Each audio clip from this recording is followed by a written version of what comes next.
I just told him. All right, welcome. My friends are big energy It guys. is Tuesday, April 20th, 2021. We are convened as the Provo City School District Board of Education. And we will begin with a roll call, and we'll start down here with Stephanie. Stephanie Bryant, Business Administrator. Gina Hales, Board Member. Jennifer Partridge, Board Member. Rebecca Nielsen, Board Vice President. Melanie Hall, Board President. Keith Rachel, Superintendent. McKay Jensen, Board Member. Terry McCabe, Board Member. Nate Bryson, Board Member. All right, thank you. Next, we're going to have a construction update, and we'll turn the time over to Stephanie Bryant, our Business Administrator. If you don't mind, I'm going to do it from here because my computer is about to die and I've got it plugged in. And Mark is here if there are some detailed questions. I'm sure he can help us out. A few things that Mark gave me updates on. The new South Gym at Timpview is done. It has received approval from the State Fire Marshal for occupancy. The admin team is going to wait to actually start using it until they have a floor covering. They want to protect that floor from various activities before they begin using it. So it's ready to use, and as soon as Mark and the admin can work through that floor covering, they will begin using it. The practice field at Timpview is also done and ready for use. Admin has decided that they're going to hold off using it until probably June.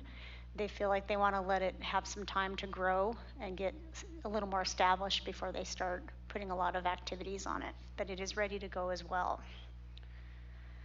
The next phase of construction will be for the new 3-story academic wing. Bids are on May 24th or 25th, I believe, so we will have bids soon, in about a month. Westland Construction will oversee those bids. Mark is still working through the student parking, the ability to have some student parking at the adjacent LDS church. I think he's got that pretty much all but done. He sent me an agreement to review and get signed and provide some insurance on. So Mark, I think that's all but a done deal, and we'll have that for parking. A little bit of a limited use, I think, as we've experienced before. Obviously not on weekends. And what were the hours? Just school hours, correct? 7 to 4. CTE pathways, the CAPS program is still being reviewed.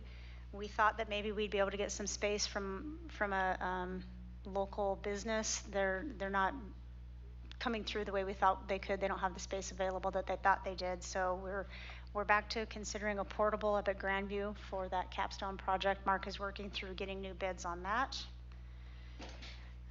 Lots of other summer projects that Mark will be doing. He's starting to get bids on normal operations for him.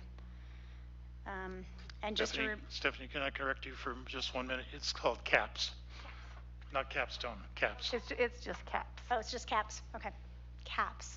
Take away the stone. Reminder to the board that they continue to respond to life safety inspections on all campuses. Carbon monoxide monitoring systems were installed at Wasatch and Dixon campuses. The major life and safety improvements still needed for seismic improvements at Wasatch and Dixon for fire sprinklers, but working through those projects as these other discussions are going forward with the board for what the future of those schools are. And as always, a big thank you to the custodial team for everything that they do and the maintenance staff. All right, I have just a couple of questions, and I don't know if you or Mark can answer it, but on the floor covering, what are we talking about? What does that mean? Some type of protective system, because they anticipate the baseball and softball will be in there again at times. So they're just looking for some type of system to protect it when they're in there. So just for certain different uses, they'll put a covering down. Correct. So Okay. is it a cloth or a chemical surface or what? No, it's actually one that would be rolled out, some type of rubberized surface that would come in rolls. Thank you. And easily moved. Okay, my other question is with the LDS church over there that they would be using that, are they going to be ticketing students if they park on the street, or are we going to encourage them to go park in there? I mean, have the police come out and said anything about parking in those near the housing, so it's not going to be a big problem? No, there's been no input from the city, and right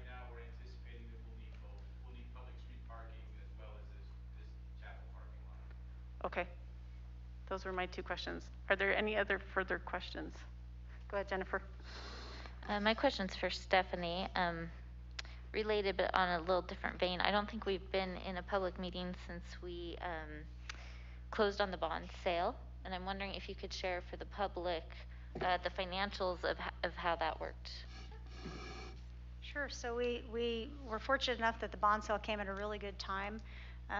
We sold, and I don't have the exact numbers in front of us, but we sold those bonds for lower than the rate we expected to be paying on them. So our tax impact for the taxpayers will be a little bit less than we had originally expected.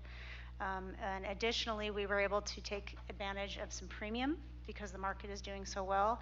And premium basically gives us some extra funds that the investors are willing to pay to buy those bonds at the rates that they paid.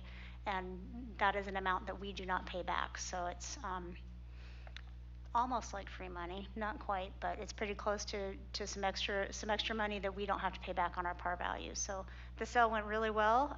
The money hit the bank last week, and with the bids happening at the end of May, we'll be ready to go and start using those bonds to build up the school. Thank you.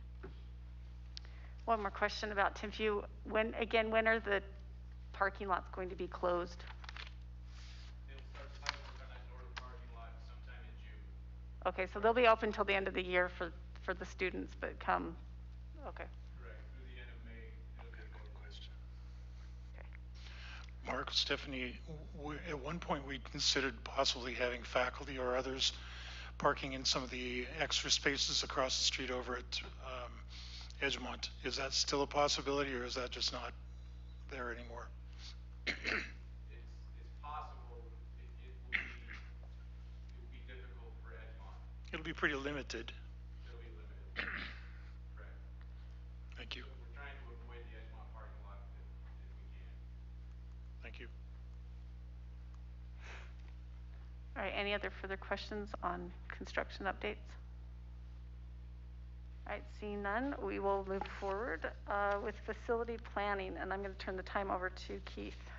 Okay, so I distributed to the board just a few notes that I jotted down from a conversation that was held with myself and 3 board members on Friday afternoon, where we were kicking around just best strategies to discuss and resolve some of the challenges that exist in terms of differences of opinion about the Dixon site and the Dixon Middle School, both the location and a number of related issues there.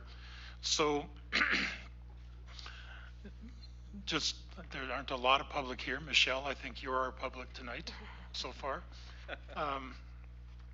We have a meeting planned at Wasatch on May 5th, where we're going to talk about the possibilities of a couple of different sites, and I was thinking that we could potentially use the same kind of approach. The difference being, of course, Dixon serves an entire half of the city, whereas Wasatch serves one particular neighborhood. So if we do this for Dixon, I would like to suggest that there are multiple ways we could do it. McKay at one point had suggested maybe we do a vote of some kind of West Side citizens. Then the question becomes, well, you know, if we were to do any bonding at any point in the future to support a rebuild of Dixon, then you got people who would be paying for it on the east side of town too. So who should actually be invited to this? So we've got a number of things strategy-wise just to work out. We also have a number of schools on the west side that could potentially host different events. We would run this pretty much the same as we will do the Wasatch. We'll have architects there, and they will present to us the differences of the 2 sites that are in question, and then people can give their feedback as in terms of what they like or don't like or prefer or whatever. And that's the plan as it is right now. And by the way, so that people can have confidence that there's no gerrymandering at all, once the sheets come in, we will turn those over to an outside neutral third party who will do all the tallying of the, for lack of a better term, votes, the people who show up. The big question is, how many schools do we want to host these events? How many events do we want to have?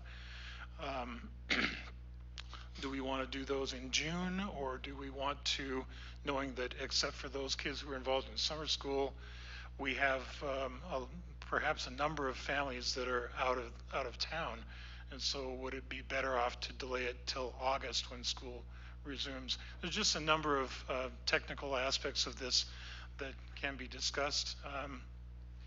Gina, you were at the meeting. Do you have anything you want to pitch in and share, both on the write-up that I did, which is very rough and is not binding, or on some of the thoughts?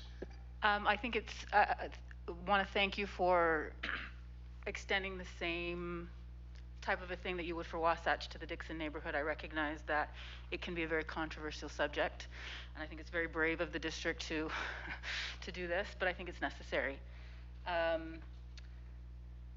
The only thing, I have a couple of questions, and I don't know that we can answer them here. If we're going to be talking about possibly moving to the footprinter location, will we also be talking about what would happen to the property should we not, should we choose to move it? Does that make sense? Like, what would happen to the current property if it moved? Will that be addressed at this meeting, do you think?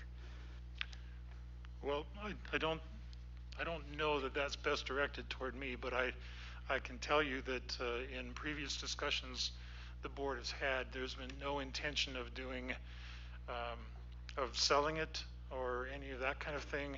There were some thoughts about other activities that could take place there, but really there's been no discussion on that for about 1.5 years. Okay. Another question I have is could we somehow arrange to have, at least at one of the meetings, some Spanish translation? We have a lot of Spanish-speaking constituents, and I think maybe even if we just had one and we marketed it, not marketed it, but advertised it that way, perhaps they would be able to come to one that it's translated. I think we would want to have Spanish translation at all of them, whatever that number is. Okay. And whatever those locations are. Okay. I don't know how much else I have to say other than obviously there are pros and cons to both sites. My specific neighborhood, which is where Dixon, in my district, Dixon is in my district around the corner from me. There's a very strong sentiment that they want to keep it where it is. I want to make sure that we're hearing all the voices in the community. Obviously the loudest voices that I'm hearing are the ones around the corner from me, so I'm hearing that they want to keep it. I do want to hear what other people have to say as well, so I appreciate that we're going to have these meetings and be able to have some input and be able to ask some questions. I know that I was not aware of the other meetings, and we've talked about that. I'm not quite sure why I wasn't aware of the other meetings, but it would be great if we could maybe pair with the city too, because even people who don't have school-age children now may want to say, and like I agree with what you and McKay were talking about, that people on the east side will be helping to foot the bill for that, and so perhaps we should include them as well, but the logistics are beyond me. But I don't think I have anything else on that right now. To go along with what she just said, is there a way we could get like a postcard out to everybody on the west side about these meetings? I think we should. In fact, the postcard idea was part of the taking the vote thing, and that is another strategy we could pursue. We just haven't had any luck at making arrangements with someone to contract with to run that event. Stephanie, do you have any more details on that? No, I was kind of waiting to see what direction we headed tonight. I did talk to Y2, who helped us with some of our bond surveys. They did give us a bid. Depending on what menu of items we were to look at, we may have to go get some other bids on it because it's over $10,000. But Y2 could certainly help us with a mailing. They could help us segregate information, such as Keith has suggested in his notes. If we put out the information and then have them go through it and look at it, they can do a lot of different things. They just need to know what the scope of the work is that we want to do. Can I be a bit of a devil's advocate for a second? Okay, so I'm just getting a little bit of PTSD from this experience with Dixon. So we've had lots, like I swear we've had tons and tons of discussions about this. We've had a vote, and it was destroyed. We were destroyed on the west side, the idea of moving. And I know that there was a lot of other reasons in there. They hate Timpview, or some people do. And, you know, it was expensive and there was a lot of problems. But the vote, we didn't win. And then we had, you know, I love Terry over here, and hopefully that's not sexist, but, you know, we lost a lot of people, and that was basically on the idea, you know, people ran on keeping it where it is as opposed to moving. So like the community has kind of come out and spoken twice, and my biggest fear, because we had the FAC, you know, we did that, and then we had the full board, they were all in favor, and then we did the survey, and the survey was it was not a great survey, but it was mildly in favor of moving the school. On the west side, the east side people actually said, let's keep it where it is, but the west side mildly, you know, I think it was 53-47, said, let's move the school. And then there was a very, very strong political group that was opposed to it. And if we do a bond, I don't think, even if it comes in at 55-45, that those people are going to back off. They've proven that they're very good at organizing, you know, so congratulations if you guys are watching. And like, they're not going to stop. And so even if we get the votes and it's mildly, they're still going to be there. And if we do a bond and you get the people who are against taxes, and then you get the people who are against moving Dixon, we're going to lose. And then if we get the people who, and let's say we do an MBA, sorry, Michelle, I don't know the people who want to move to footprinters are going to go door to door and get the signatures to force it to the ballot, but I 100% know that Save Dixon is going to go out and get the signatures to get it to fight an MBA if we decide to go that route. And so for me, I think it's really nice to have a community discussion, but sometimes I don't want to have a community discussion if it doesn't make any sense to take a particular action when that action is going to lead to only heartache and pain and suffering down the road. So that is me maybe being a coward, maybe not listening to the community, but that's my devil's advocate for the moment. Can I say? Go ahead, Jennifer. So much to respond to. Well, what you just said, Nate, I would like to do enough research isn't the word, but study on this, that we know whichever path we take, like we've done our due diligence, and that's the best thing for all the families in the Dixon neighborhood. You mentioned this vocal group, and if their desire to keep it in the neighborhood is the best thing overall, that's great. But I want to study that and make sure. But I also don't want them, because they have taken the time to advocate. If it's a minority group that is just louder than the majority, I don't think that that's right either. So I would like to ascertain what all residents in the Dixon boundary, kind of what Gina was saying, make sure that we're hearing everybody. Someone said earlier about including the east side. I don't see a reason to include the east side on this aspect of it, because right now we're just talking about location. Just like we're not including everybody in our district on a Wasatch thing, there's no reason to do that. For Dixon, we just need the people who reside in the boundary of the school. The only reason to include more people I would see is if we end up saying we have these two options, we're willing to go either way, but there's a big price difference that our taxpayers would have to pay, then we involve all the taxpayers. But that's not what we're talking about right now. City Council, we've had meetings with them. They have expressed wanting to be, partners with us on things. So I would think we could utilize utilize the city to help us maybe send out an email or something to all residents within the boundary so that they know about whatever meetings we choose to do. I like the idea of the feedback form, but I feel we need an outside entity who has experience with this to help us write the form so that we really get the information we want.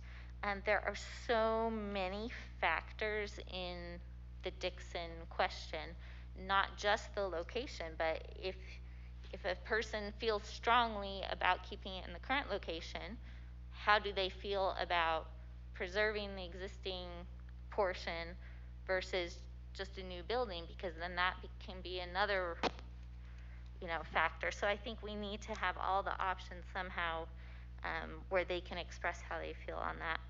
And then the last thing I'd say, I want to say that I think it's a good idea, and I think this is a good step. I would like to also have some conversations where we involve people from all interests of this. So those who feel strongly to keep it where it is, those who feel strongly to move it, those who feel strongly that they're not going to support anything because they don't want their taxes raised, those who feel strongly they don't care where the location is, they just want to help the school be safe and build whatever. That if we can get small groups of people together to kind of come together on this, it's a format called Community Conversations, and the idea is that as people come together and are on a more personal level, instead of seeing each other as, an adversary because we disagree on a certain thing, they start to come to some understanding, may not come to an agreement, but over time, I think we can get somewhere, because I worry that we don't do something like that, we choose one path, and the other people who don't agree with that path are going to be upset, and it just will create division in our community that could last for a long time. And I feel we need to do our best to try to unify and come to a consensus. People are probably going to have to, compromise. Not everybody's going to get everything they want on this because there are so many factors, but I think having those conversations would be important and helpful as we decide what to do.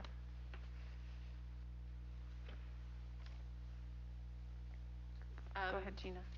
Sorry. Go ahead, Gina. Yeah, Gina, and then we'll go to McKay. Well, you cannot let McKay go first tonight. Maybe I can respond to it since I'm the Dixon person. Okay. So go ahead. That's great. So I don't think there's any question that if, the superintendent looked at us and said, you have to decide tonight, we would just go, well, we need to put it in the same spot because there's just no other way to do it. Because so much of it was just dependent upon messaging. And we had, some really talented folks, great at messaging, and certainly in involving, if we say, well, the east side gets the vote, I still think it's based on messaging. And the east side, that some of them don't even know where Dixon is, would vote, oh, don't move the school. That's the natural thing to do. So I would really want the people that are going to be impacted by the location of the school, and I agree with Jennifer that if there was a cost difference, we would involve everybody, but if they're going to be impacted, that they get to say their preference, because it seems like it's a knowable thing what people want. And we have a large group saying this is what people want, and we go, well, when we ask, we come up with a little bit more muddied picture, but it's a knowable thing, just that one thing. What do people who are going to take kids to this school want? If we had that and then had the meetings, great. But I would, because it seems to me like, every bit of momentum is to keep it there. It's just does everyone understand the cost of that? There's a cost. We're ready to spend so much money on active shooters things, and the real likelihood of someone being, grievously hit is in a pedestrian accident. Is that more likely without bus lanes, with diagonal parking, to have more parking? Are all these things, what do people want? Just that one thing. And if we had to spend money on ballot runner or some other that just said, yep, we're going to get a vote from every household that says, and it wouldn't be a county vote to say binding, but it would guide us about what is knowable. And we could say, this is an outside group, and this is what they decided, And we still might decide to keep it there, or we still might decide to move it, but it would at least get us to at least one thing of knowable information, because everything else is, people just don't believe it. When we tell them historical preservation is more costly, they go, oh, no, it's not. Well, somebody pays the bill, and it actually is more expensive. And so if we had one piece that was independent of us, that was knowable, I think it would just help us. And even if we're going to, and like I said, I think all the momentum is to stay there, but so much of that has just been on messaging of the simple message, because it's a harder thing. So I would like at least one piece of knowable information resolved by an outside group. Go ahead, Gina. What I would say in response to the whole conversation is, I do think it would be messy to involve people who don't. The more people we involve, honestly, the messier it's going to be. That doesn't mean we shouldn't do it. So if we involve the East Side people, then I agree with a lot of that. The piece that I think we need to be thinking about is the price tag, which you guys have mentioned, and also historical preservation. The people that have contacted me from the East Side are all very concerned about historical preservation. Now, does that mean that it's a community center and not a school, or does that mean that we pay the higher price tag? I don't know. That would be the reason that I would say that we needed to include them, but what does including them look like? I don't know that either. But just something else to think about when we think about who's going to be included. And like I said, the more people we include, the messier I think it'll be. I will say that I agree with what Nate was saying about, I believe that the majority of the people have spoken, and this is, I've received emails from people on the East Side as well as the West Side, mostly in support of keeping it there because they know that that's what I personally favor. But I do think that the election and the bond was a referendum, and I do think that it was what most people want. I do want to make sure that at the very least, the people who would like it moved are heard. I don't know what that needs to look like, though. I mean, I don't know, but I do want them to know that we have listened to what they have to say. I would be interested in knowing, well, not knowing, but if it's going to cost, I think Stephanie said $10,000 to have an outside agency help us figure that out. I think we need to think about that. And if there's another way, I don't know, you said ballot something. I know that for one of the USBE meetings, we did it on our phones, and I don't know if that would be sufficient. I think that would be a little bit cheaper, perhaps, than paying someone to come in. But if it's just going to be a simple question, maybe we could do something that's a little bit cheaper, because $10,000 could buy us a desk or something. As far as the smaller conversations that Jennifer was suggesting, I think it's a great idea. I do have some concerns about that. One would be it will slow the process down, and these kids are in. My big thing right now, I want to keep Dixon where it is, but I also, there's an earthquake like there was a year ago here. Everybody in that building, not everybody, but a good number are not going to survive according to what the experts have said. And I think we need to fast track this for both Wasatch and for Dixon. And if the we need to do it quickly. And I feel like the conversations the smaller conversations may slow it down. And I think that the people who are really interested will probably show up to these meetings, these 1 to 6 meetings. I think perhaps we can get some of that done if we continue on with those. And so that's just my 2 cents on that. And that's all I have. That's my response. Melanie? Go ahead. My question is, timeline. What do we want, and how do we want, when do we want things to happen? When I called the county clerk's office, they said that we have to turn everything in by mid-August if we want something on the ballot in November. So that means from now till August, everything has to be done. There's a number of other legal things that have a lot of timelines on an election as well. So if you're thinking about a bond election, we probably need to pull together those due dates on those other legal requirements. If I may, I think the purpose of putting this on tonight, the agenda tonight, is to start the discussion. We actually did start it on February 26th in the retreat, and this is to move it along, but I don't think we actually have a timeline. I know Mark shared it on February 26th. There is a sense of urgency on both of these remaining projects. I think there are a number of things we need to work out. So, for example, is the board willing to not focus on the Grandview property as one of the options. That was the recommendation of the Facility Advisory Committee, that we don't consider that, but I know that there are people who live in Grandview who may have that desire. And so I just think there are a number of things we need to get talking about. I don't know that we have a firm timeline, although Mark would tell you that the sooner we can get to these two projects, the better it will be for our students. Help at all? Oh, Steph, what's the timeline if we just did, and you might not know this offhand, if we just did an MBA like we had thought before? I'm just worried that this is like a Gordian knot situation. We need Alexander to like swing a sword. The MBA has a lot less due dates and filings and stuff that you have to do because you don't have ballots to prepare. But you probably have 4 to 6 weeks of prep that go into it. You have to have a couple of public meetings and whatnot. So you'd probably want to, I'd go 4 to 8 weeks to be safe. But I could pull those dates up again for you. And just as a thinking point, I mean, bond rates are still really low, but there's a lot of thinking that there could be inflation in the future. So we perhaps could say, now no one knows, but we perhaps could save the taxpayers a fortune if we did a bond before rates started going up. You do have some strings attached. You have to spend the bond money within a 3-year period. So if you're going to bond, you've got to be prepared to move forward with your construction. I have a feeling Mark can do that. Mark, can you do that? Can you spend that money? Okay. Okay, I just had some concerns on like a west side vote versus having meetings, which is kind of what we're discussing here.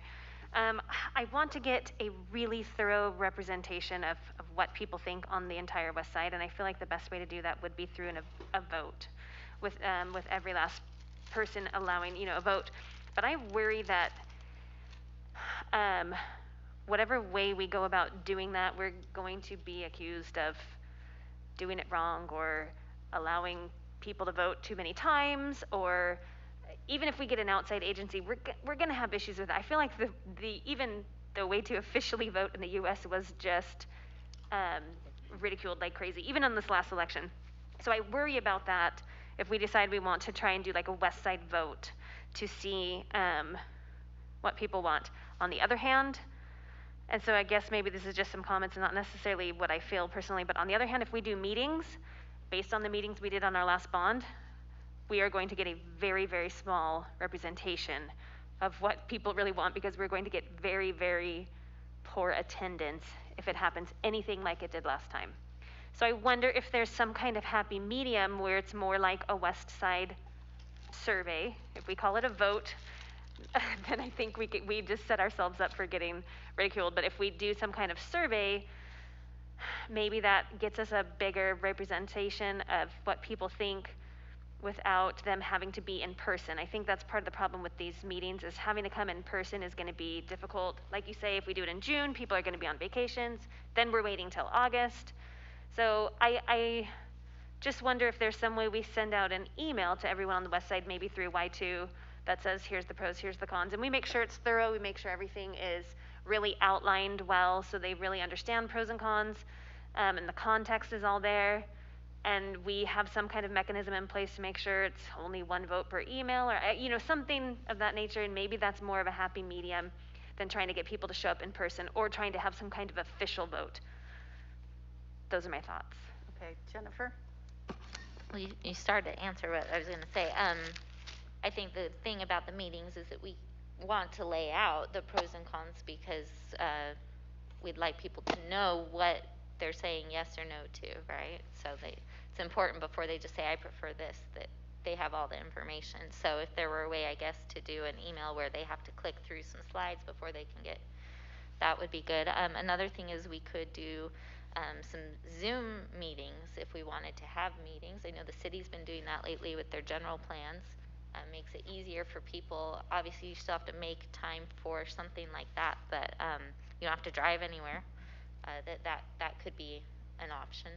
And maybe we do both. Maybe we offer some for those who want that interactive and want to see someone presenting, But then afterwards, we could find a way to send out an email that everybody could answer, even if they couldn't go to the meeting.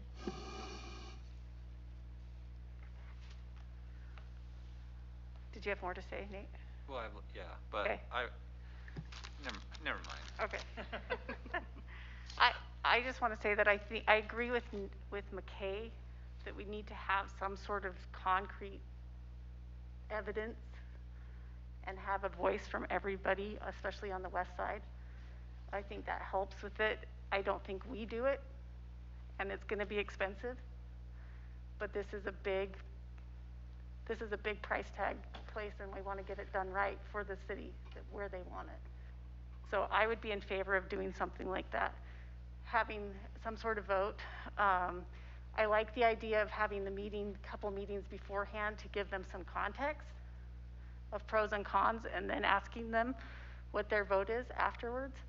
Even if we had another outside entity run that meeting as well. I don't know. I don't want to be accused that we are just trying to sway them one way or the other. So if Move wins by 4% or something, do we then go with that vote? I mean, that's my worry. Is that everyone prepared? Whatever wins the vote, we go and just push it through. Is everyone comfortable with that?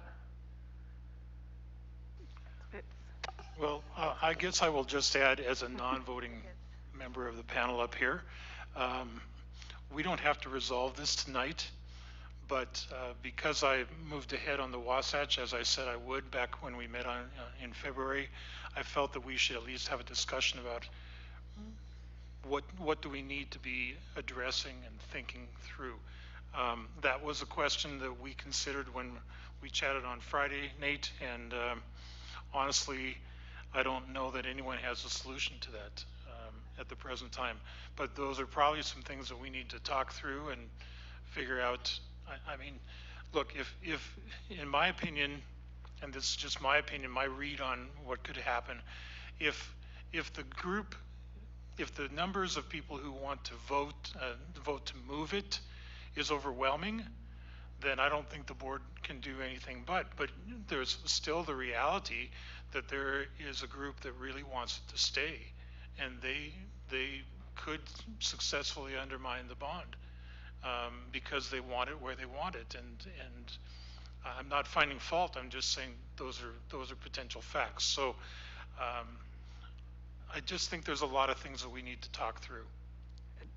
And it's just the two-front war thing. We did that with the last bond. I'm sick of being Hitler and having the Russians and the allies squeezing me. So. No one ever told you to not make a Hitler reference in public service? Go ahead, Rebecca. I just had a quick question/thought. None of us up here, as far as I know, are experts on surveying the public or getting a public vote. Is there anyone, can Y2 make a recommendation to us on what might be an appropriate way to really get a good representation? Yeah, in fact, they're kind of waiting for me to call and say this is kind of the direction we want to go. Maybe it would be wise to bring them into a study session so that they can hear it straight from the 7 board members rather than me trying to relay it.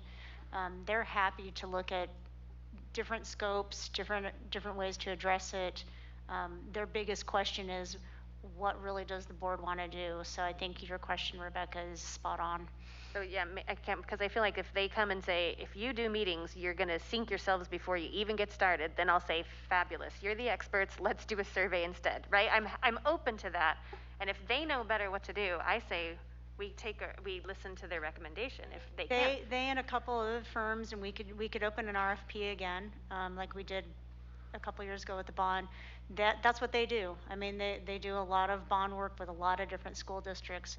They've got a lot of experience there. Honestly, Zion's Finance also has a lot of experience in what happens in the public. Maybe not so much with surveys, but different directions that could be taken. And so maybe if we need to dedicate some time at a study session to bring those folks in and get their professional opinions. Because it sounds like we're kind of a hung jury up here, right? So maybe that would help. So we're a hung jury. The only reason that Gina makes a great point that every dollar counts in education.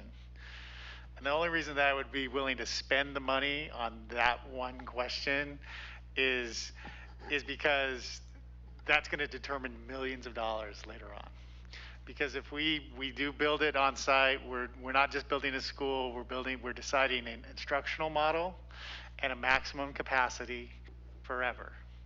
And there's not a way to creep that up.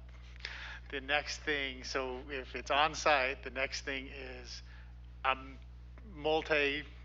tens of multi-million, tens of $1 million decision that I think we would spend $50,000 on to go, is that really the will of the people? And if we are representative, so if it's the will, and then we'd do it. But there's going to be programming decisions that get made from that decision. So I would want to spend the money to get a good piece of data, at least to go forward, to the rest of the community, to say this is what the people that are going to send their kids to the school want, even to the east side. And if the east side are going to vote, at least they know that piece of information too. So this is what I would suggest as a board, if you guys agree with me. I would suggest that at our next board meeting, which I guess is May, we don't have, our next one's in May, correct? Second Tuesday in May, I would suggest that if we could get Y2 or another group in there to give us an idea of, so that we can discuss with them.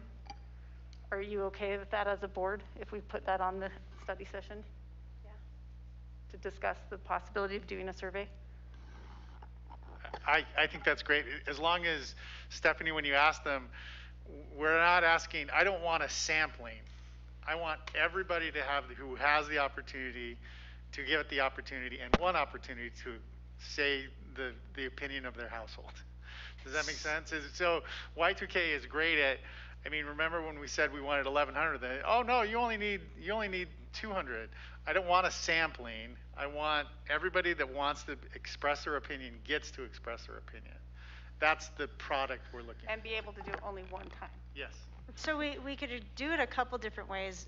We could bring in a firm we've used like Y2 just to have a discussion, and I'll make it very clear to them that this is probably something that's going to have to be bid, possibly even reach an RFP, so that they're aware that they aren't a shoe-in for it. You could always do a public RFP where the board listens to each vendor that comes in on an RFP. We don't do it often here, but that is an option. I think regardless, I'll have to have a pretty good feel of what they'll need a good feel of what the scope is. What is it that you're really looking for? So maybe if each of you, I don't know, Melanie, maybe you have some better ideas. If each of you can give me an idea of what kinds of information you're trying to pull out of people, not the questions specifically, because I think you guys are looking to them to say what kinds of questions should we ask and what kind of information should we get, but I just want one question. Yeah. I think. You just want the one question? Okay, do we want to take Grandview off the table? Okay. Yes. Yeah. Grandview's off the table, so we're down to 2 locations. Yep.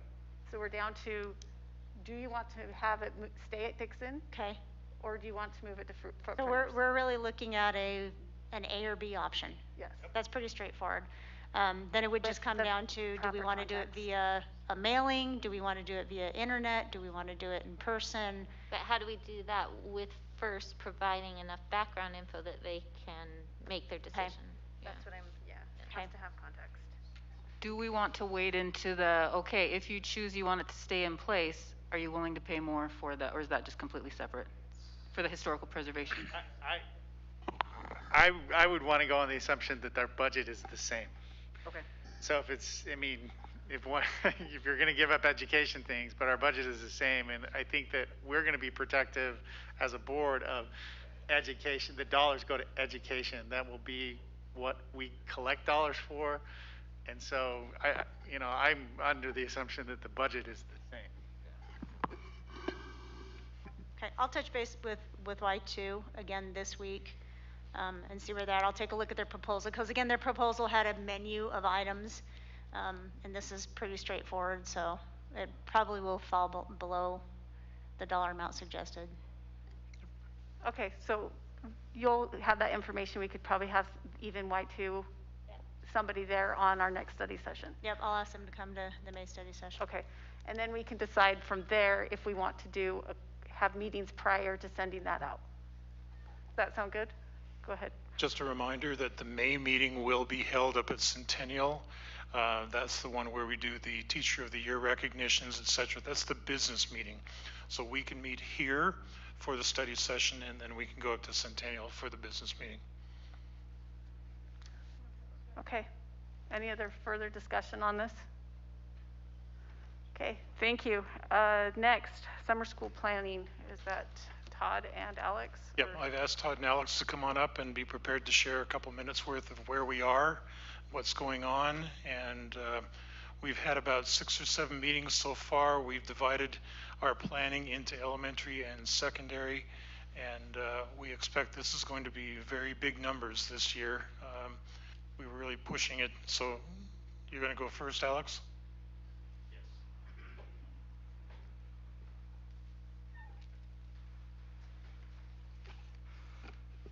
Good evening, everybody, and thank you for the opportunity to come and share a little bit.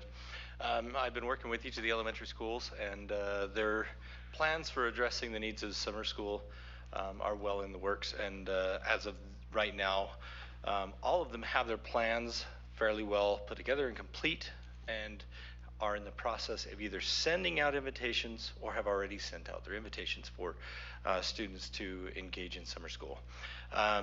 There are a variety of ways that schools are approaching it, and depending on the personnel that have showed interest in their summer school opportunities, has kind of allowed the schools to kind of cater what they're going to do to meet the needs of the kids. Most of the schools are going to be providing an in-person, face-to-face type of an option. Now, with that said, keep in mind that they're still waiting for enrollment numbers to come in and looking to see how many students are going to be showing some interest. I did hear from one administrator today that they're concerned that they've sent out their survey already and trying to get people to enroll, and it has been a slow trickle, and many of the responses have come back that we already have plans scheduled for the summer, and so we're not going to be able to do the in-person option. So some of the principals are also starting to rethink a couple of things and say, well, maybe I will provide some online pieces here and there that'll allow some of those kids that may not be able to be in person some options there. So, but for the most part, all of the schools have them in place. We have a huge number of interest from our teachers as well as our current paras to serve these kids. So the interest level is high from the personnel side of things. We're now just waiting to get our numbers in place and make that work with each of the school sites. Can I ask a quick question about that? Sure. Please. How and who gets invited to go do summer school? So I saw this as a parent, I saw the survey if you wanted to do summer school, but I haven't seen anything since then. Okay, so each of the schools are approaching it from a more of an academic approach to initially start off with, but that doesn't mean that's where it's going to end. There are certain students that they're strategically trying to invite to hopefully bring that gap from COVID down a little bit to address the needs of academics. And so those are the initial responses that they've put out there for kids to say, hey, we want you to come, please come. We've got intensive interventions that'll support you in closing those reading and math achievement gaps. But they're also looking to say, once we know some of those students, they're going to take a little bit more extensive or broader approach to supporting kids that are maybe not as in need, to try to fill in those gaps and holes that they have, so they're supporting those that need it as well, beyond just the academic needs. Yeah. Quick question also, it sounds like there'll be summer school at every site, every elementary site. So is that normal? Do we do that in a normal year, or is this a kind of just COVID specific? This has been kind of a new initiative kind of push that every school is doing some type of a intensive summer school process. Now in prior years, we've done things such as Jumpstart, where they haven't done any kind of summer school, but then in the fall, right before school starts, for example, Lakeview, they do a Portuguese Jumpstart where they would invite a lot of the students that are coming into Portuguese to come and be a little bit more acclimated and get to know the kids. But to this level of academics, no, this is a little bit more intensive. And are they all following the same timeline? It'll all be June whatever through July something, or? So they'll start June 7th and go through the end of June, 4-week period there. Okay.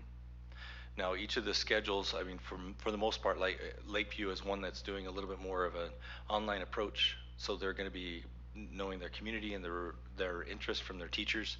They're looking to really provide a lot of online options, and they're really targeting their whole school. They're really trying to get a lot of their kids to do some online options. That'll work through June and July. So there's some that are a little bit different, but those that are in person, that's kind of the format there. We have to work with busing as well as with food services to be able to meet the needs of those kids. Yeah. Okay. There you go. Okay, thank Any you. other questions for me? Yeah, any other questions for Alex? Is the time during the day kind of the same we'd heard before, like it's going to go till early afternoon, or how long will the students be there?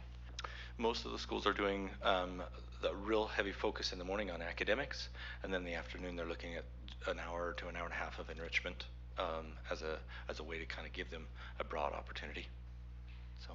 Sorry, Yeah. one more quick question. And then I know this is a little bit more intensive than normal, so how are we measuring to know what kind of an impact it's making on our kids? Yeah. So a lot of the schools are using, or most of the schools are using Acadians, which is our reading measure that they're doing.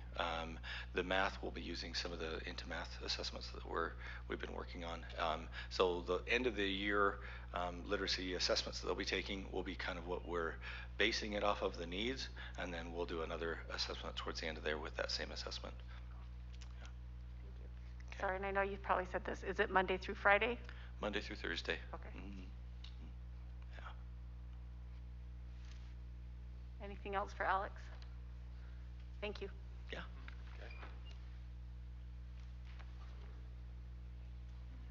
Okay, good evening. Let me just say on the outset that this has been a really good process. You know, it's been a district initiative K-12 at the superintendent's leadership, and what has been played out really well for the secondary schools is how well the schools actually have coordinated with each other. So the middle schools have worked really closely with each other. The high schools are a little bit different in that this is a common practice for them in the summertime, but they're still working very closely together. And it's been really good to see them do that and to play this out. The secondary schools are in a similar situation to the elementary in our planning. We're working diligently right now to get firm numbers in terms of interest. The expectation is by the end of April we'll have a pretty good idea of the student interest for summer school. The middle schools have set their system up somewhat similar to the elementaries. It's a Monday through Thursday with a morning session. They're targeting students that are showing some deficiency in reading and math based off their standards, but they will not turn away any student that is interested in participating regardless where they may be in their learning. They're trying to find ways it's project-based, trying to incentivize it. They'll be providing services for students that are on IEPs or language learners. So they're trying to be very comprehensive in who they serve to meet those needs. But they're really looking forward to doing this. This is the first time our middle schools have really put this kind of effort. I know that Dixon has done some things in the past, but for Centennial and for Dixon to do a more comprehensive view, this is their first step into it, and it's played out really well. Our high schools, on the other hand, as I mentioned, this has become part of the practice for us for the last several years, and it's been primarily focused around credit recovery, really trying to focus in on those students that are deficient in credit. In many respects, our efforts over the past several years have helped in terms of our graduation rate, as we've seen that steadily increase over the last 5 years. Going into this year, they see a greater need for credit recovery than they ever had, as you can imagine with the pandemic. So they're anticipating larger numbers, but their plans are very similar to what they've done in the past. They're providing a variety of opportunities, both in person, online, and through packets, to try to meet the needs of students in terms of credit recovery. Questions that you might have in terms of summer school for I secondary? do. Yeah. Are the ninth graders gonna be having like a jump start in August? They've talked about that, but we haven't finalized a jump start. Now, we've traditionally done an introduction for ninth graders, but it's usually a day or two prior to the start of the school year where we bring them in. They've organized them in small groups. They do tours of the building. They start to talk through some different things. So they have that kind of a program in place, but it hasn't been. That's more orientation, though. It is. It's not a jump start where traditionally you're thinking a week or 2 weeks of skill building prior to, and they haven't done that yet. No. Okay. All right, any further questions for Todd? All right, thank you. Thank you. Keith. So I just wanted to add, if I were to call on Doug or Emery or Jason or Chad or Caleb or any number of individuals who work in the district, they would also have contributions to report on. Right now I'm just focusing more on the elementary and secondary programs that we'll be running. But if you want to know, for example, what kind of curriculum support there is, or what we're paying teachers, or those kinds of, or whether social workers will be involved, those folks that I just mentioned will have those answers for you. We've taken a long view approach on this.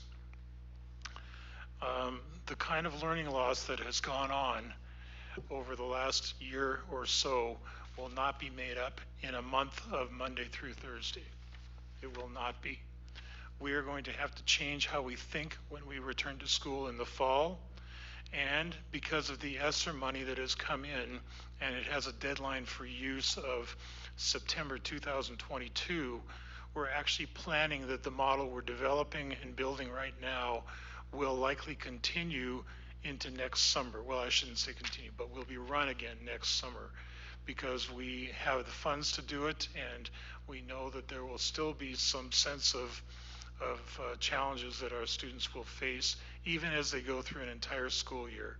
We'll be working with teachers to make sure that they can effectively work with students on the loss, the fact that there are many more students are probably behind than ever before. And so just I guess I just want to say to you that we want to take that long-term view. And you know, you can say what you want to, and I will, about any additional debt that this country has to go into. But I will tell you that it's nice for a change for significant dollars to be spent on education.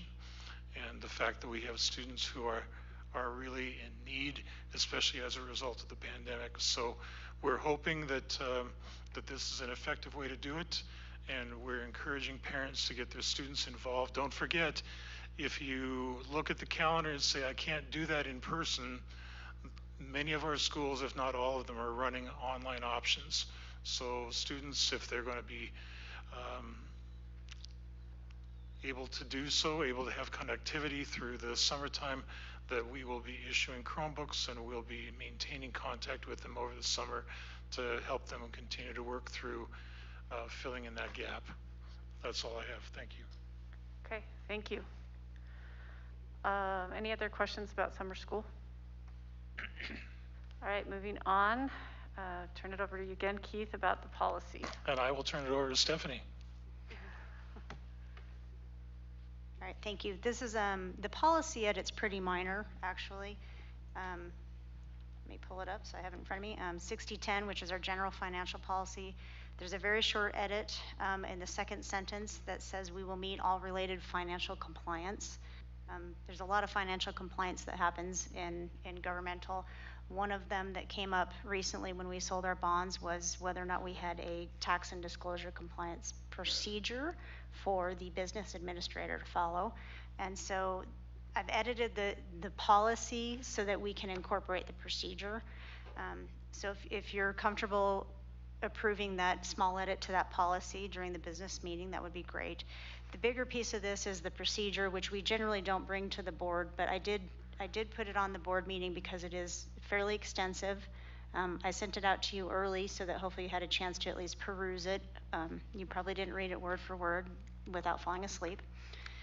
It basically outlines some duties that the business administrator, as the bond official, has to follow with disclosures and compliance to maintain your tax exempt status on your bonds. So bond counsel felt like it was a good thing for us to put in place.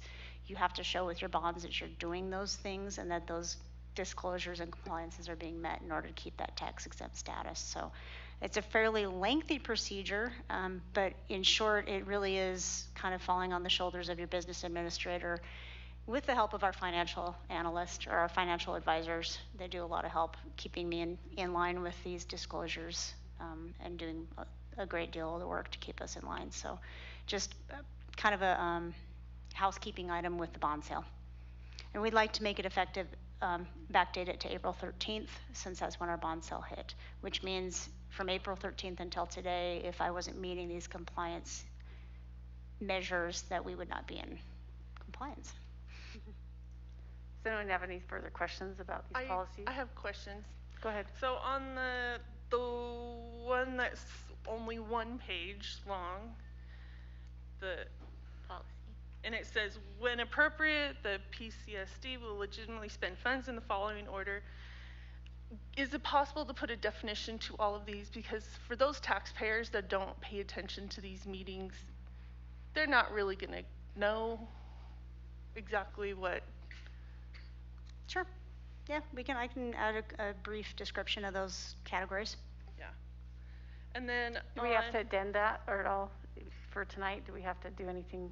Like, do we have to make a change on that? I mean, I'm okay with that I'll change the motion to say with the discussed edits from the study session in the motion. Okay. And then on the next one, that's 14 pages long, I just noted little things like on page 1, on section 3.1, bond, the word compliance is doubled and doesn't look good. Same at the bottom with section 5.1, issuance and allocation. And then the same with the next page. It says, I think debatants. I'm not really sure what that, rebatants? Do you have those like manually written on a copy that you can just give to me and I'll make sure that those get? No, it's right here okay. on the second page. And then it's 7.2. Like the lines don't line up. I don't know how picky we have to be according to the bond attorney, but. Yeah, I'll get back with bond counsel and ask them if they can help me clean some of that up. Okay. That's all I have. Okay, any other further questions about these policies? All right, Stephanie, we're turning it over to you again, budget adjustments. Okay, so we do have a couple of budget adjustments this month. They are both for new grants. One is for a Title I supplemental grant. It is, I don't have the numbers in front of me. It is an $80,000 grant, and the revenues are $80,000. Expenditures are budgeted to be $80,000. It's to help mitigate the effects of COVID. The other one, my favors, is also a new grant. It's a Title I supplemental grant, which will be used for additional Title I needs at elementary schools. Both of these have a zero budget effect, so the revenues and the expenditures wash out to zero. And these are just typical grants that come in throughout the year, just like you've seen at previous board meetings a lot this year. Okay. There's motion language in the business meeting. All right, any other further questions about these grants? Okay, seeing none, let's move on. Stephanie again. I'm going to ask for some help from Chad on this one. We have 3 purchase requests, large purchase requests. As you know, anything that's over 50,000 that was not in the original approved budget must come before the board. The tech department has, I think I said 4. There's 4, sorry, there's 4. Emergency responder signal boosting at 6 schools, completing some door readers, working on some firewall issues, and some interactive panels and integration at Wasatch. So I'll let Chad give you a little bit of details on each of those 4 quickly and answer any questions. First of all, the emergency responder. So we have police and fire that go into some of our schools and they have no signal on their radios. So that's what that first one is about, is trying to get the worst schools. Some of them are new, some are older. It just kind of depends on construction. Nowadays, with the way Mark builds these buildings with all the concrete and rebar, it has a hard time, signals have a hard time getting into some of the newer buildings. It's now law oh, Mark just left. That was good timing, Mark. He saw you coming. I know he did. But there's a new law out that says any new building we have to include cell phone and emergency services boosting in a school that needs it. They'll do an assessment of the building and make sure that happens. So that's that one. The next one is just complying with what Guidepost has asked us to do to increase our security on the door readers. These cards we have are pretty easily cloned. So this will upgrade the rest of them. Most of them are in the process of being upgraded, but there's still quite a few that need to be done. So this will help us with that. Palo Alto firewall, we replaced one, and we were going to wait until next year to replace the other, but there are problems with using 2 different vendors' firewalls at the same time. So we actually decided to move the one for next year up to this year, which pushed us over the 50,000 limit, and so that's why that one's in there. The last one, we're going to be installing TVs, the interactive panels at Wasatch. Now we know that Wasatch may get built sometime soon. Hopefully, depending on what happens there, we'll move these TVs to the new location, the interactive panels, so it's not like they'll go down with the building. We will move them. So anyway, any questions? Just to make a note, they are coming from existing budgets, so it's just a purchase request. We're not asking for additional budget. Right. Thank you, Steph. So when I looked at the map for Centennial, does it really need 2 instead? Because it looked like there needed to be one on one side of the building and one on the other. As far as you're talking the cell phone boosting? Yeah, emergency the signal booster. Yeah, and it's construction. It's just based on construction and how it works. It's weird because some of that school works okay and other parts don't. And for Rock Canyon and Provost, why were these not included when they were newly built? The law wasn't in place yet. Okay. But it's there now, and any new construction project will have this in place. So are the ISONA's door readers, is that part of the Raptor system? No, but it's how they enter. So it's part of it, yes, but it's just part of how we unlock the doors. So you use your fob and it'll unlock the door strike. So it's those readers. That's what the ISONA's is the reader Like what part. we have here. Mm-hmm. Yeah. So like the secretaries will push a button and it works through the ISONA system to open it. But this is more about better security than anything else, as far as our existing fobs go. Any other questions? Okay. You have a lot to think about and consider all the time. Thank you for Yeah. keeping us safe and our technology working. Thank you. Thank you. All right, Stephanie again, interagency development, or the RDA.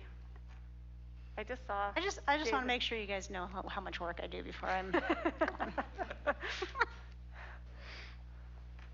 David Walter was going to join us, and I think I told. He just walked in and Did just he? walked out. Walked in and Okay, then he walked must have out. got a call. He must have had a phone call, so. Well, I'll go ahead and start. I don't know that you'll have a lot of questions for him anyway. If you'll recall, we've had the RDA in here several times with a handful of different projects over the last couple of years.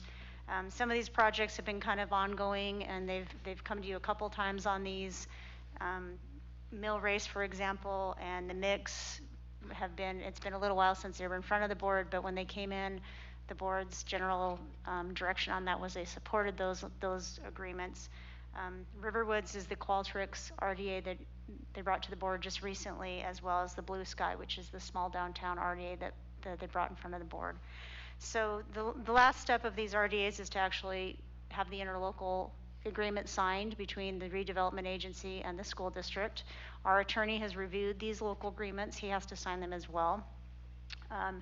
Some of them were a little bit slow getting pulled together. I think, you know, COVID happened and kind of derailed some things. So that's why we have a couple of RDAs that have been in process for a while, and we're just now signing the interlocal agreements.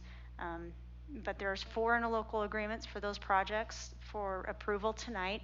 So during the business meeting, we would be asking the board to approve those. Hopefully you've had a chance to look at some of those details.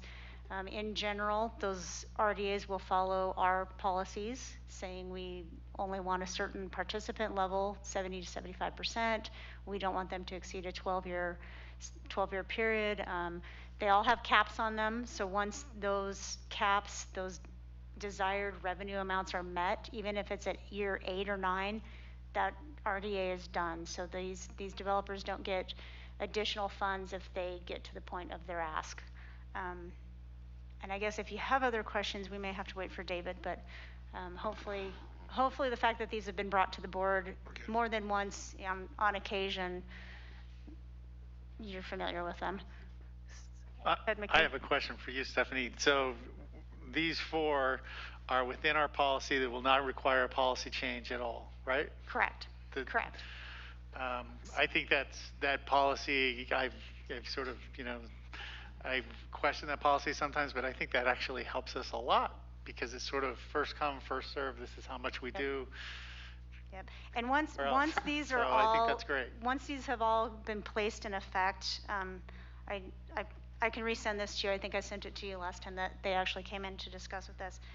Our 5% margin that we have in policy, as far as we don't want more than 5% of our tax revenues going to RDAs, we'll be very close once these 3 are in effect at the current tax rates and the current fair market value. Until valuations and that can go up, you know, with years, but it's still within our policy.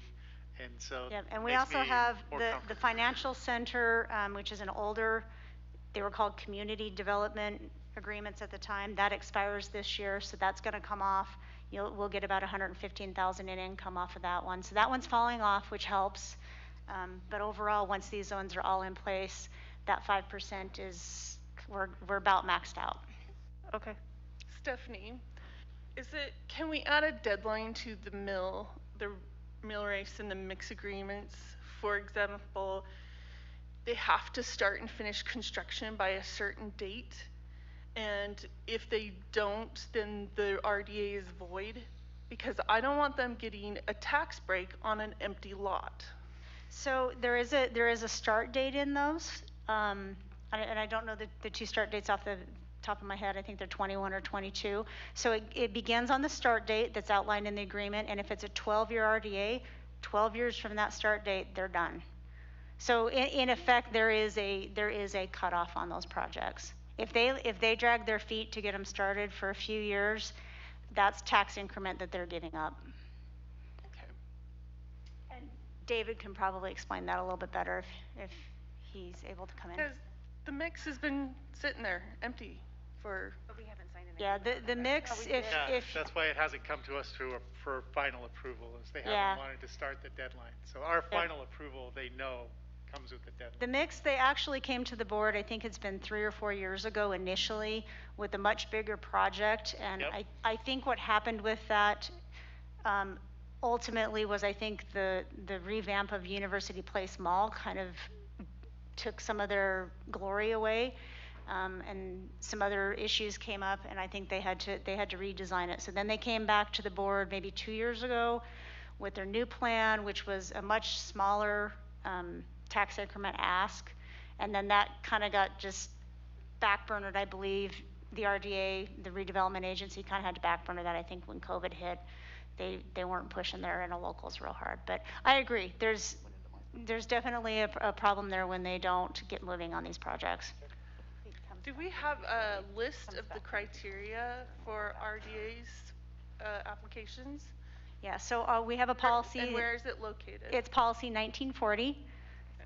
I believe I think I attached it to the board docs. I generally attach it when they come in and discuss it with the board, but it's 1940. Is that what I sent you today, Gina? And it outlines some guidelines. I mean, they're not set in stone, but those are the guidelines that the board generally follows when it's concerned with RDAs. I've got a question. I've got my hat on as a person who sits on the foundation board, and I'm curious, do you work at all directly with any of these businesses? How can we make a connection with them so that when we are wanting to raise funds for our foundation, that we do have a good connection and can ask them to Yeah. support us? I think our best bet there is probably for me to ask David for the contact information. I mean, when they initially come to the board, generally, one of their leads on their developers is the person making the presentation to you, asking for the increment, but I can work with David to try and get some of that contact information. I know you've brought that up to me before, so I'll work on that. Okay, yeah, I'd like to build relationships with them and. Along with the CAPS program, having a relationship with these people as well. David's right there. Can I just complain about this for a second? Because looks like we have some time. Love to hear it. Go ahead. Okay, well, I mean, Biden, you see, he's trying to impose a minimum tax on corporations around the world because he's sick of people moving around and keeping their money in different districts. I mean, they just put us in such a bad position because none of us, the school district, we don't know how to evaluate if these guys are going to do the business, whether or not they get the spot. We have no negotiating stance. We're just listening to the city. The city, they're doing the due diligence. We're relying on their due diligence. We have none of the skills or the abilities, and yet we're funding a good portion of the bills. So I wish these just would go away forever. But I don't really get a say. I just wanted to complain because we have 35 more minutes. I think with some new legislation, you may see them come to us a little less because they're going to have a little more leeway to do their own thing. David, I don't know how much you know about that new bill and how it's going to work. We've but followed it a little bit, but we're not really. And I have to apologize. I think I told David to be here for the business meetings. Yeah, she told me to be here at 7. So. We got lucky that he showed up on time. And that we kept seeing you popping in. Well, I tore my mask trying to put it on, so my wife was right again. I have a fat head, so. So there are a couple of bills that we did take a look at that were going through the legislature. One was that there was an option for redevelopment agencies to, at the end of the year, at the end of the life cycle of a redevelopment project area, to convert that into a tax rate so that there would be a continuous amount of money that would then flow to the agency, and that was just not something that we were interested in. I think, personally, I think one of the main selling points to a redevelopment agency is that we're not a taxing entity. We don't have the ability to levy a tax. And that would turn us into a taxing entity if we went through with this legislation. There are a couple of others that I think granted an agency the right to go through and extend 1 or 2 years on a project area because of what happened with the COVID. We have kind of looked at that. That's not something that so far we've opted to do. I think it's kind of important for us to, when we tell you that it's only going to be for a set period of time, that we stick to that. So I think an example of that's the Mountain Vista project area, which ends this year. We'll get 1 more year of tax increment out of it, but and then also the financial services, which is the Zions Bank building, and that project area also sunsets this year. And we get we'll get we'll get next year's tax increment. Well, because you're always paid in arrears, right? So we'll get the 2021 tax increment in 2022, but that'll be the end for those 2 project areas.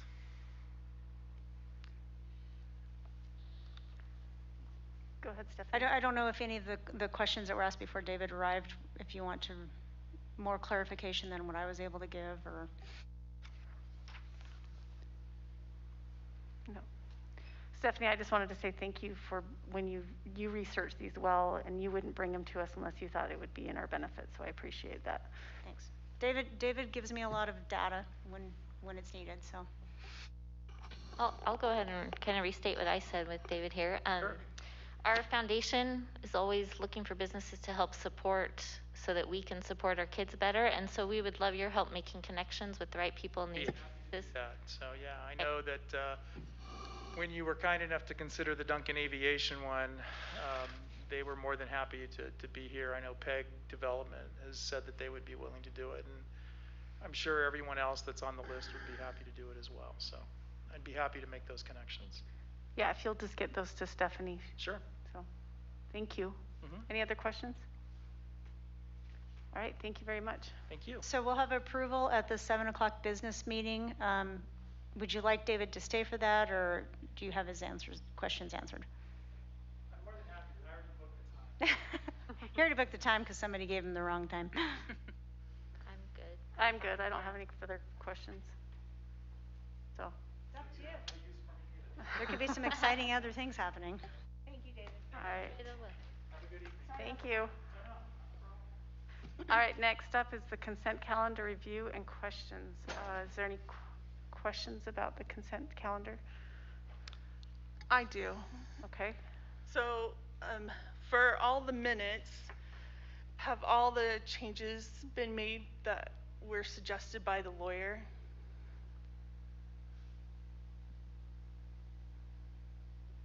Because, does Melanie need to say the actual place that we're at when we're starting the meeting? No, but I need to put that at the top of the minutes, which I've done. Okay. I'm happy to start doing that if the board wants me to do that. I don't know if that, because that was one of the things that the lawyer suggested. We need to make sure that the place is put in there, but I don't know if Melanie actually needs to say that. I don't or think if it so. just needs It's to on the be- agenda, it's on the minutes. Okay. And that's what I was told to do, is put it in the minutes, not broadcast it in the meeting. My understanding is it does not have to be stated unless we're meeting in an unusual location. So, for example, in May, when we have the business meeting at Centennial, it'd be a good idea to mention that we've moved the meeting to there. Okay. But by default, it's always the district office. And Nate was on Zoom in one of our meetings, but I couldn't remember what day it was, but when we were doing who was present, the roll call, it didn't say he was by Zoom in any of the meetings, and I don't remember. Do you remember what date that was? I can No, go back and I look don't. at them. I do typically put attending via Zoom next to the name of the person that is. I could look at my phone. If I missed it, see I'll what Yeah, go lights back were and I put don't it in. remember what that was. And then sometimes it looks like it's too detailed, which means you're doing too much work. Like, do you need to do more of just a summary, maybe?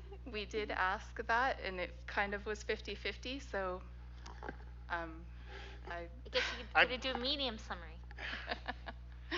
So I will be trying to do something in between. if My that makes sense. suggestion is to talk to the other school district people who do that. I know they do a lot less. And I know and they also do more of maybe, a summary, but you have requested that I put a little more detail in. Again, I'm willing to do whatever, yeah, so or the city council or the county commission ask what they do, and I have looked at those. I can look at them again. They are much shorter than what I yeah. do. And then on the March 30th minutes, you spelled Elizabeth's name wrong. Sorry, Did you Elizabeth. know that her name is not spelled TH? It's I did H. not, Yeah. but I can fix that. Only because I asked her. That's why I knew. And then also on March 30th minutes, it doesn't contain a record of the vote of when we went into closed session, which is one of the suggestions made by the lawyer. So, like, we have to, the motion to say we are going into closed session, I don't think it was in there. Okay. I don't So, typically Terry, put the minutes from the closed session. She doesn't hear the executive session, Yeah. so I'll make sure. That's not private. When you say Oh, before we are go going close, you're right. into- But Yeah. she's not generally there, I'm there, so I'll try to apprise her of that. Yes. That's all I have on the minutes. Okay. And in the future, if you want to let Bonnie know about those in the future and then bring them up later, just so she's aware of them. Yeah, but the taxpayers need to hear these Well, but I things. understand, but you could also bring them up, but she can also have them changed and let you know that it's been changed. So that's just what I would suggest. So, are there any other questions about the consent calendar? Yes. Okay. So on the financial statement document, on page 7, Fund 10, it says general fund revenues from other sources and changes. What is other? Give me one moment to open it. On page 7 of the financial statement. Give me a second to open it, please.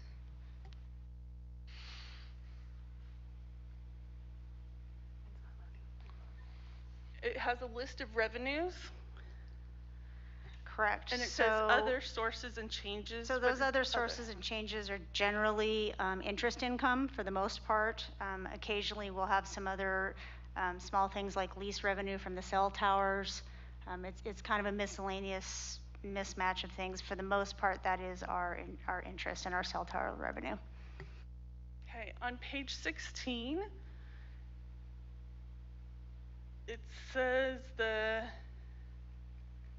Franklin Elementary School playground equipment replacement for $85,000. Is this the playground that was replaced on the west side of the school, or is this the kindergarten playground that needs to be replaced? I will have to defer that to Mark. Let me double check with him which one it was. Okay, this is the 3rd month in a row I've asked this question. So I apologize. I don't recall having that question before. I'll check with Mark. Okay.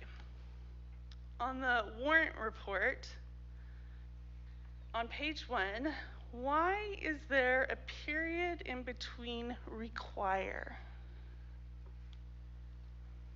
Give me a second to open it.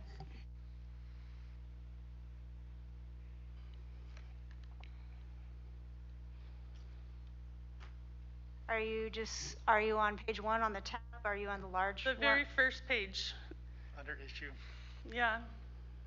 And there's a period between. In the word require. I would say it's a typo. I'll make sure I get that fixed. Okay, and then on page 2, why does it say DHE Computer Systems bought 528 students? It's a licensing question. That would be an error on my part. It should say 528 student Chromebooks. Okay. And then on page 3, there were 3 payments to DHE Computer Systems. Is that the Chromebooks? Yes.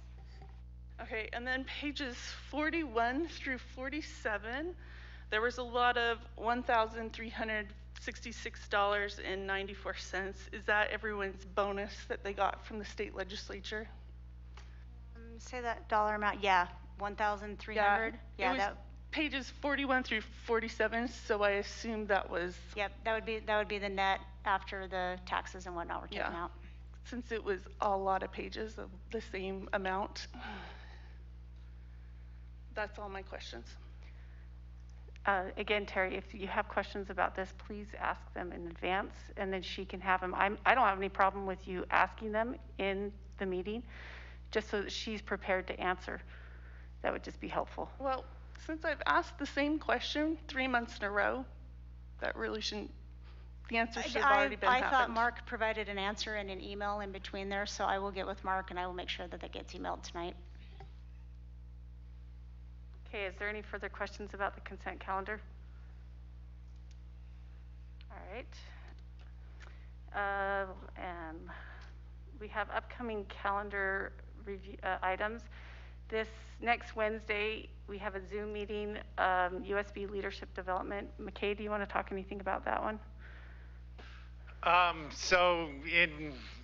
Because the conference was limited and we still want to provide it as much information to people, we're putting a lot of effort into these 1 hour, so just short things that are of interest to most of the school boards. So board ethics is very much on the mind of a lot of board presidents, and so they have helped us select these topics throughout the year. And so it's just a Zoom meeting. No, fancy dress required. But it's a good opportunity for us to really learn how to do our job well. Okay, thank you. PTA Executive Board meeting on May 11th, and then we'll have our study session and business meeting on May 11th as well. And Jennifer? Can I ask a Caroline? It's not on here, but we got an invitation to the retiree event, and I'm just, could we get an idea of what that's going to look like so we can be prepared? Go ahead. Thank you. Yes, so we have the upcoming retiree event. We're actually going to hold it here in this room. It'll be a walkthrough. People will be on a 10-minute schedule for their arrival for us to keep spacing. But it'll be similar to last year in that we have a series of gifts to give them as they come through the event. And one of the last stations will be a picture with the school board saying thank you for their service. So that'll be the event that night. They'll receive, I don't really want to give it all away, No, they'll but receive more, a lot of we should be nice prepared to be in a picture gifts. with them and greet Yeah, them. we'd love to have you be able to be in attendance and thank them that evening, so. Okay, thank you. One more question for you. So a couple years ago, with COVID and such, are we doing any teachers this year? Are we acknowledging any of the teachers? Like I know out in the, I forget what it's called because it's been too long. Not Golden Apple. It's Actually the foundation awards Yeah, for the those foundation people. awards. Are we doing that And this they year? have been nominated. Caleb actually works with the foundation on how those people are being awarded. We do have 6 people getting that award this year.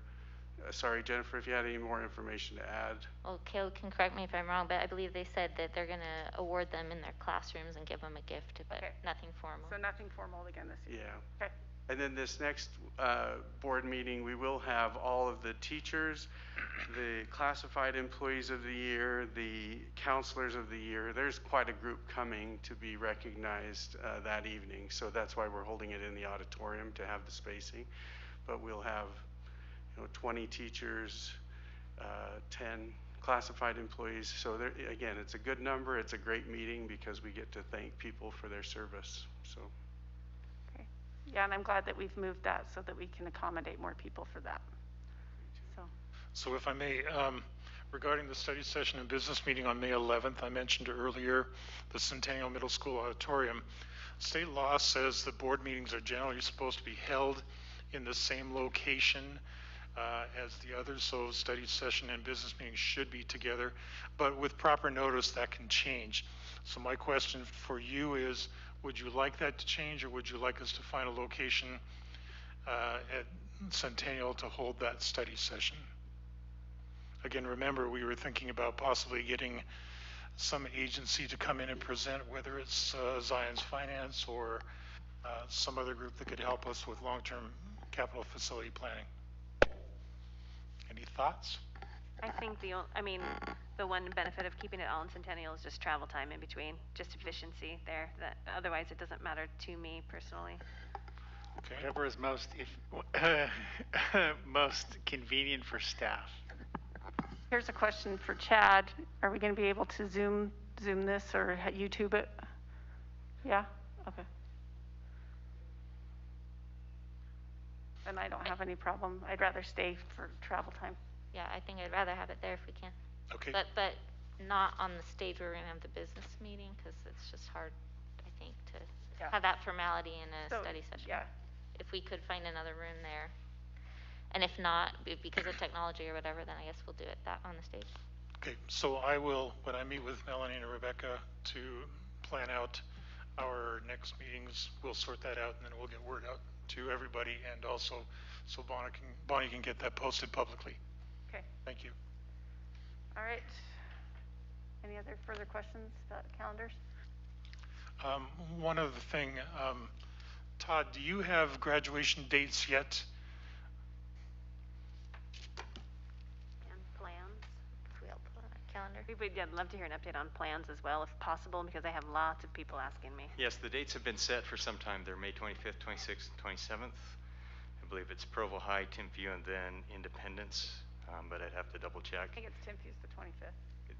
Pardon me? I think Timpview's 25th. Timpview's 25th, then Provo, and then Independence. Adult Ed is the following. It follows Independence the next night, so it's actually those 4 nights that week.